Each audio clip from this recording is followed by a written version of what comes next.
The third story in Surah Al-Kahf is actually the story of Sayyidina Musa. So Sayyidina Musa's story in the Quran is repeated. Rarely you will find a verse or a chapter in the Quran that the story of Sayyidina Musa is not mentioned, whether in details or whether just his name or just a line or a two.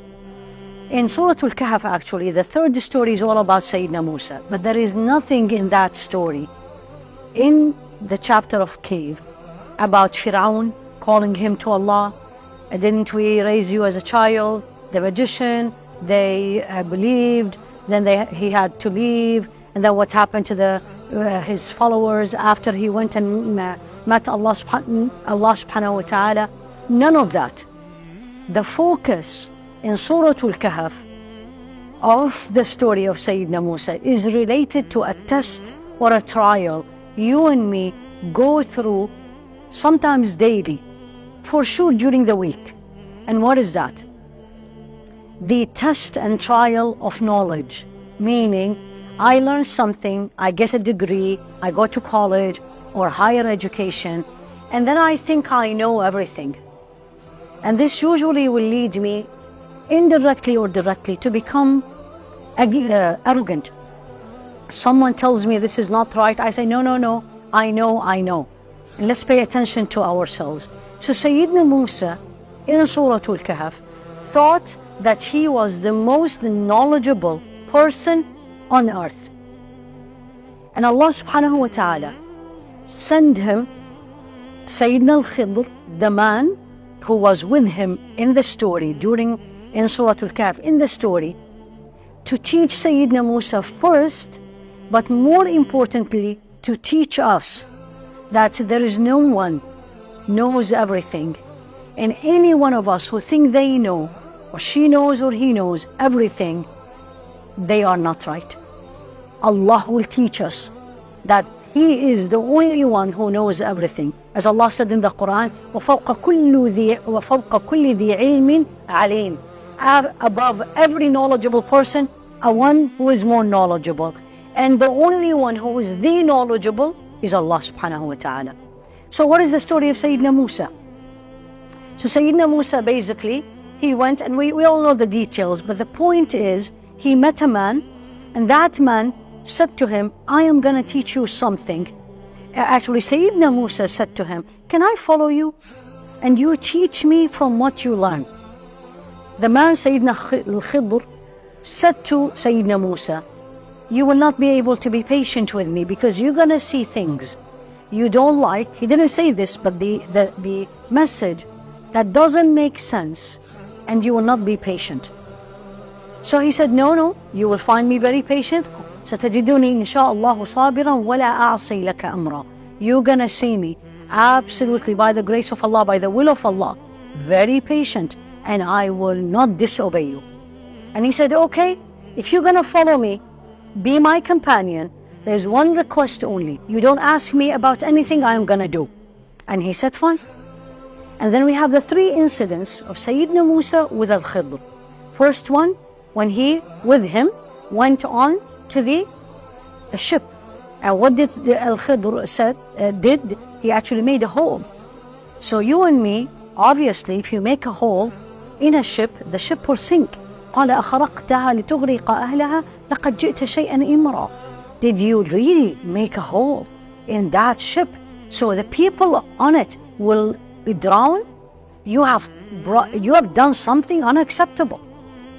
And then Al-Khidr, being patient, a teacher, says, I told you, you will not be able to be patient with me. He said, please forgive me, I forgot what I promised you.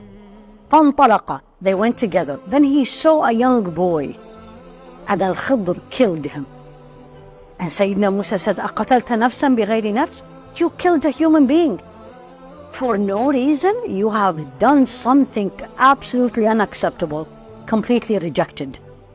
Second time, Al-Khidr said to Sayyidina Musa, I told you, here, أَلَمْ أَقُلْ لَكَ, didn't I tell you, you will not be able to be patient with me. Now Sayyidina Musa, again, out of the etiquettes of learning, the adab of learning, he said, that's it. If I asked you one more question, you have the right not to take me with you as a companion. They moved. And where did they came this time? حتى إذا أتيا أهل قرية. They came to a town and they asked them for food, and the people of the town refused. And then as they were moving, they saw a wall that was about to fall, and Al-Khidr made it, corrected it. So Sayyidina Musa, as anyone like me and you will say, why didn't you take some money for it, right? And he was telling him, they didn't even give us food. Why we are doing this to them? Here Al-Khidr said, that's it. هذا فراق بيني وبينك. This is it. We will depart each other. We will leave each other. But he explained to him the reason. That the ship, because they had an unjust ruler who takes every ship, take it away from the owners, unless the ship has a defect. So he made a defect so the ship stays with the owners. He killed the young man, the boy, because Allah told him that this boy will grow up to become a kafir, an unbeliever, and he will give his parents very hard time. And Allah took that young boy because the plan to replace him with another boy that is pleasing to Allah and pleasing to his parents. Third story, or the third incident, is what about the wall? And why did you put it back without taking money for it? Or why you're helping people and they didn't help us? And he said, because under it, there is the treasure, and the treasure goes back to two young orphans, and Allah subhanahu wa ta'ala wanted them to grow up and then take the money. Because if you give the money to teenagers or young, a lot of money, this may not be good for them. Lesson for us. We live every day. Friday, Saturday, or Monday, during the week, we see things doesn't make sense to us. Unfair. We say these words. Subhanallah. Why this thing happened? Am I not doing this? Why did I get that result? Well, the story telling us is two messages.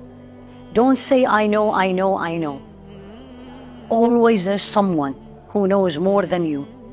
Don't question at all, me and you and all of us. Let us not question the wisdom of Allah subhanahu wa ta'ala, the hikmah. He knows the unseen. Sometimes things externally in the near future comes to us as they are not good for us. But reality of the matter is, and Allah knows the future, that this could be the best thing ever. The result of it is way more beneficial than what we are seeing. So that's the third test. The message, be patient. Be patient and don't be arrogant in knowledge.